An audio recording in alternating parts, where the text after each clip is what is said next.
Carpal tunnel syndrome commonly is caused by forearm muscles that get overly tight and create compression on your carpals. We will start by working through the extensor digitorum, the extensor carpi radialis longus and brevis, and extensor carpi ulnaris. Start with a lacrosse ball on the upper part of the forearm.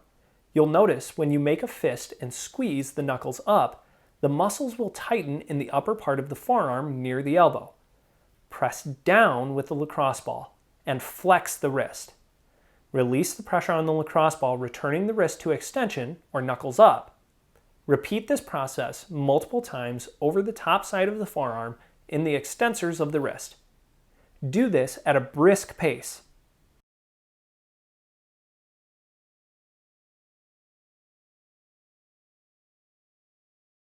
An additional way to work this muscle tissue is by using your own forearm.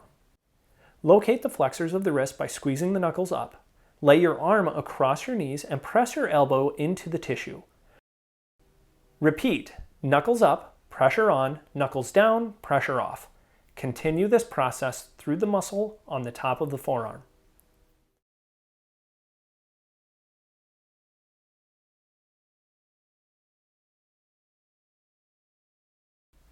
The next group of muscle tissue that creates more pressure on the carpals as well is on the inside of the forearm.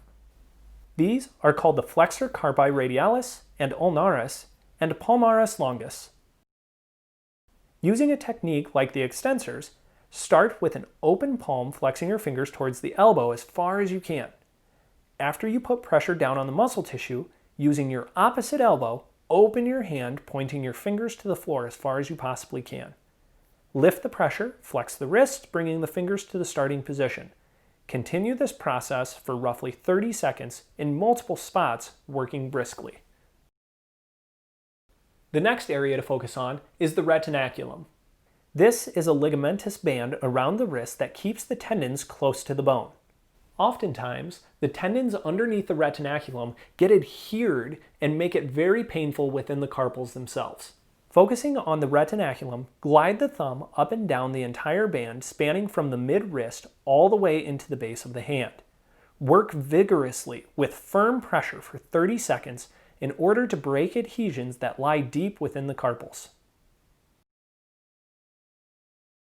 Now it's time to perform a joint mobilization. You can see there are several bones that make up the carpal area of the wrist.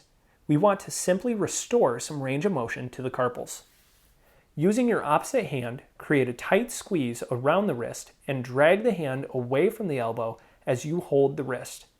Begin to rotate the wrist in a big circle. Continue mobilizing the wrist for 30 seconds.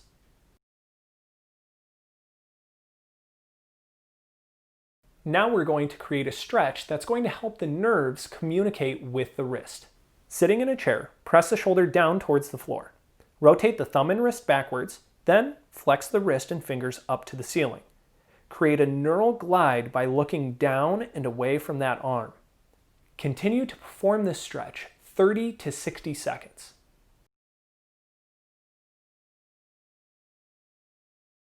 To begin working the muscles that are most affected by DeQuervains, hold your hand with your thumb straight up in the air.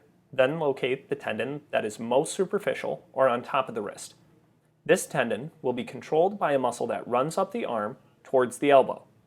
I want you to contract the muscle tissue by flexing your wrist up and down while you press into the muscle tissue with your thumb.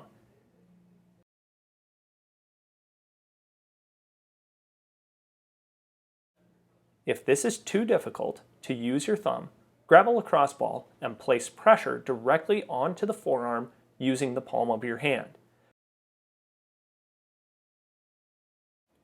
Remember to create this contraction 7 to 10 times, pressing straight into the muscle tissue near the elbow.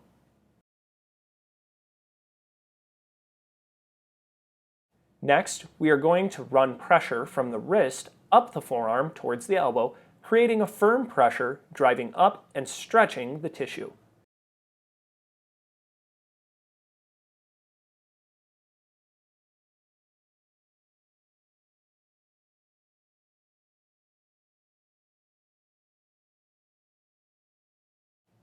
Again, we can use the lacrosse ball and just roll up the arm, creating a release of that tissue.